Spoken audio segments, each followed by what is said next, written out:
All right, let's talk about something huge that's happening in tech right now. We're going to look at how one single factory, just one, opening up in India is making waves all across the globe.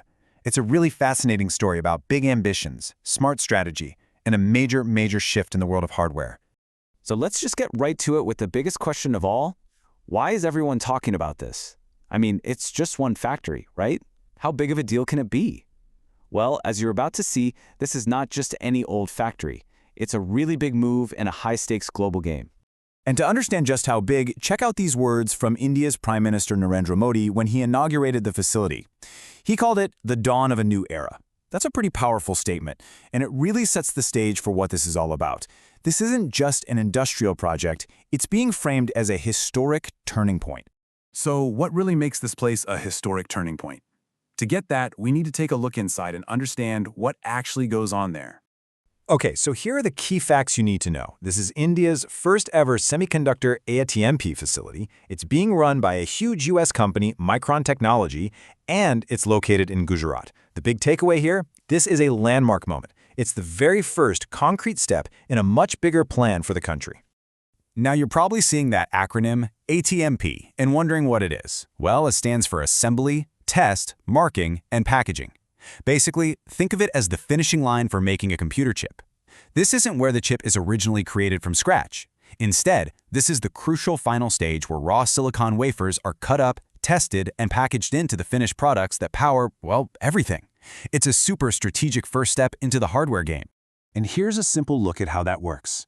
First, these really advanced semiconductor wafers show up from Micron's other plants around the world. Then, inside this new facility in India, they get assembled and tested, turned into memory and storage products like DRAM and NAND. And finally, you have the finished chips, ready to go out and be put into servers, computers, you name it. But you know, this whole thing is about so much more than just putting the finishing touches on chips. It's actually a symbol of something much bigger, a fundamental change in how India sees its role in the world. For decades, when anyone thought about technology in India, they thought of one thing: software, right? The country has been a global powerhouse for IT services and software development. But this new facility, it signals a massive pivot. The new ambition is to build a whole new identity and hardware, actually making the physical stuff that all our modern tech runs on. And you don't have to take my word for it. This quote from the Prime Minister makes it crystal clear. It's a direct statement about a new national focus, moving from the intangible world of code to the very tangible world of silicon. Now this is where it gets really interesting, because look at the speed of this change. We're not talking about some slow, gradual process here. The market shot up from $38 billion in 2023 to an estimated $50 billion in just a couple of years. That is absolutely explosive growth. And if you think that's a big jump, check this out. The ambition doesn't stop there. The government's official goal is to grow this market to a staggering $1,100 billion by 2030. A number that big just shows you the sheer scale of the commitment here. This is a massive national priority. Okay, so when you see a number like $110 billion, you know it's not just about business and economics. A move this big is also a geopolitical statement. It's really about India claiming its spot in the super high-stakes global chip race. So what's the core motivation? Well, it's all about strategy.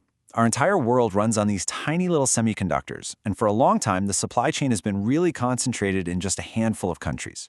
This whole initiative is India's big push to rely less on others and secure its own supply of these components, which are absolutely critical. And this isn't happening in a vacuum. It's all tied in with a deeper tech partnership with the United States. India has even joined the US-led Pax Silica Alliance. You can kind of think of it as a peace through silicon strategy.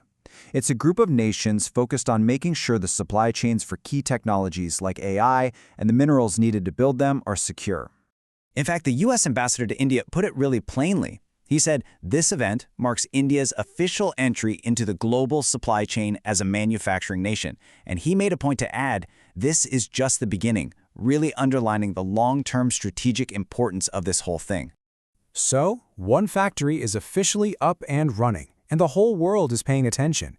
The big question is, what happens next? How does India plan to keep this incredible momentum going? Well, here's the key thing to understand. The Micron plant isn't a one-off. Not at all. It's just the first of many. Right now, there are over 10 other chip projects in the works across India, and we're talking about an investment of more than $18 billion. This is a full-on, coordinated national mission. And things are already moving fast. At least 3 other huge semiconductor projects are expected to start production very soon. And this includes not just more manufacturing, but also cutting-edge design facilities. That shows a real commitment to building out the entire semiconductor ecosystem, from start to finish. So we kind of end up right back where we started, but now the picture is a lot clearer. The opening of just one factory has officially kicked off India's hardware era. The real question now isn't if this is a big deal. The question is, how much is it going to redraw the tech map of the entire world? And that, well, that's a story that everyone is going to be watching very, very closely.